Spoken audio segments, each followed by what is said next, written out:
നമ്മുടെ ജീവിതത്തിന്റെ ലക്ഷ്യം അള്ളാഹ്ക്ക് ഇബാദത്ത് ചെയ്യുക എന്നുള്ളതാണ്. അത് എത്രമാത്രം വർദ്ധിപ്പിക്കാൻ പറ്റുമോ അതിൽ നമ്മൾ മത്സരിക്കുക. നമ്മുടെ സമയം വെറുതെ കളയാതിരിക്കുക. ഈ ഇബാദത്ത് ചെയ്യാൻ വേണ്ടി നമുക്ക് കിട്ടിയിട്ടുള്ള ഒരു അവസരമാണ് നമ്മുടെ ആയുസ് എന്ന് പറയുന്നത്. അബ്ദുല്ലാഹ് ബിൻ മസ്ഊദ് റളിയല്ലാഹു അൻഹു പറഞ്ഞതായി കാണാം, ഞാൻ ഒരു കാര്യത്തിലും ദുഃഖിച്ചിട്ടില്ല, ഈ വിഷയത്തിൽ ദുഃഖിച്ചത്രയും. എന്താണ് ദുഃഖിക്കുന്ന വിഷയം? ഒരു ദിവസം സൂര്യൻ അസ്തമിക്കുന്ന സമയത്ത് എനിക്കുണ്ടാകുന്ന വിഷമം. അങ്ങനെയുള്ള വിഷമം എനിക്ക് വേറെ ഒരിക്കലും തോന്നാറില്ല. കാരണം എന്താ? കാരണം ഇന്ന് സൂര്യൻ അസ്തമിച്ചു, എൻ്റെ ആയുസ്സിൽ ഒരു ദിവസം കുറഞ്ഞു, എൻ്റെ ഇബാദത്ത് ഇന്ന് കൂടിയിട്ടില്ല. അങ്ങനെ ഓർക്കുമ്പോൾ ഉണ്ടാകുന്ന വിഷമം എനിക്ക് മറ്റൊരു കാര്യത്തിലും ഉണ്ടാകാറില്ല. അപ്പോൾ നമ്മൾ എല്ലാ ദിവസവും ചെയ്യുന്ന ഇബാദത്തുകൾ എന്തെങ്കിലും കുറവ് വന്നുകൊണ്ട് ഒരു ദിവസം കഴിഞ്ഞു പോകുക എന്ന് പറഞ്ഞാൽ, സമയം നമ്മൾ പാഴാക്കിക്കൊണ്ട് ഒരു ദിവസം കഴിഞ്ഞു പോകുക എന്ന് പറഞ്ഞാൽ, അതാണ് ഏറ്റവും വലിയ വിഷമിക്കേണ്ട കാര്യം. അതാണ് ഏറ്റവും വലിയ നഷ്ടം. നമ്മുടെ ആയുസ്സിൻ്റെ ഒരു ഭാഗം പോയി.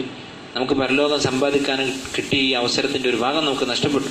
അതുകൊണ്ടാണ് ഇമാം ഇബ്നുൽ ഖയ്യിം റഹിമഹുല്ലാഹ് പറഞ്ഞത്, ദയാഉൽ വഖ്ത്, സമയം കളയുക എന്നുള്ളത് അശദ്ദു മിനൽ മൗത്ത്, മരണത്തെക്കാൾ കടുപ്പമാണ്, മരണത്തെക്കാൾ കഠിനമാണ്. കാരണം അൽ മൗത്തു യഖ്തഉക അനി ദുനിയ, മരണം ദുനിയാവിൽ നിന്നാണ് നിന്നെ വേർപെടുത്തുന്നത്. ദുനിയാവാണ് നഷ്ടപ്പെടുന്നത് മരിക്കുമ്പോൾ. ദയാഉൽ വഖ്ത്, എന്നാൽ സമയം പാഴാക്കുക എന്നുള്ളത് യഖ്തഉക അനില്ലാഹി വദ്ദാരിൽ ആഖിറ, അള്ളാഹുവിൽ നിന്നും പരലോകത്തിൽ നിന്നുമാണ് നമ്മെ അകറ്റുന്നത്. മരിച്ചു കഴിഞ്ഞാൽ പിന്നെ നമ്മൾ ഇബാദത്ത് ചെയ്തിട്ടില്ല എന്നുകൊണ്ട് നമുക്ക് കുറ്റമൊന്നുമില്ല. പിറ്റേ ദിവസം നമ്മൾ നിസ്കരിച്ചിട്ടില്ല, അല്ലെങ്കിൽ സുന്നത്ത് ചെയ്തിട്ടില്ല, എന്നാൽ ഇരുന്നിട്ട് സമയം പാഴാക്കിയാലോ നമ്മൾ കുറ്റക്കാരാണ്, നമ്മൾ അവസരം പാഴാക്കുന്നവരാണ്. അതുകൊണ്ട് നമ്മുടെ സമയം ഇബാദത്തിന് വേണ്ടിയായിരിക്കണം, അതിന് സഹായമാകുന്ന തരത്തിൽ, അല്ലെങ്കിൽ അതിന് അപകടം വരുത്താത്ത രീതിയിലുള്ള ദുനിയാവ് മതി നമുക്ക്. അങ്ങനെ ആയിരിക്കണം ഒരു മുഅ്മിന്റെ സ്വഭാവം. അള്ളാഹുവിനുള്ള ഇബാദത്ത് അത് മാത്രമാണ് നമ്മുടെ കൂടെ ദുനിയാവിൽ നിന്ന് വരുള്ളൂ. നമുക്കറിയാം ഹദീസ്, ഒരു മനുഷ്യൻ മരിച്ചു കഴിഞ്ഞാൽ യത്ബഉൽ മയ്യിത സലാസ, 3 ആളുകൾ മയ്യിത്തിനെ പിന്തുടരും. അഹ്ലുഹു വമാലുഹു വഅമലുഹു, അവൻ്റെ കുടുംബം, അവൻ്റെ സ്വത്ത്, അവൻ്റെ അമലുകൾ. യർജിഉ ഇസ്നാനി വയബ്ഖാ വാഹിദ്, 2 പേര് മടങ്ങും, ഒരാൾ ബാക്കിയാവും. ഇല്ല, ഖബറിലേക്ക് പോകുമ്പോൾ നമ്മുടെ കൂടെ 3 പേരും, കുടുംബക്കാർ കൂടെ ഉണ്ടാകും, സ്വത്ത് കൂടെ ഉണ്ടാകും. സ്വത്ത് കൂടെ ഉണ്ടാകും എന്ന് പറഞ്ഞാൽ എന്തെങ്കിലും പിന്നെ നമ്മുടെ കുടുംബക്കാരൊക്കെ കയ്യിലുള്ള നമ്മുടെ ശേഷിപ്പുകൾ അവരുടെ കയ്യിൽ ചിലപ്പോൾ ഉണ്ടാകും, അവരുടെ പോക്കറ്റിൽ നമ്മൾ സമ്പാദിച്ച പൈസ ഉണ്ടാകും.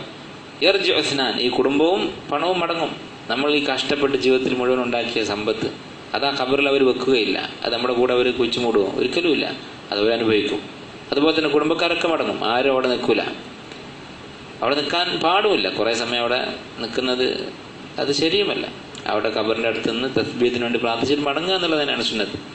വയബ്ഖാ അമലുഹു, അവൻ്റെ അമല് മാത്രം ബാക്കിയാകും.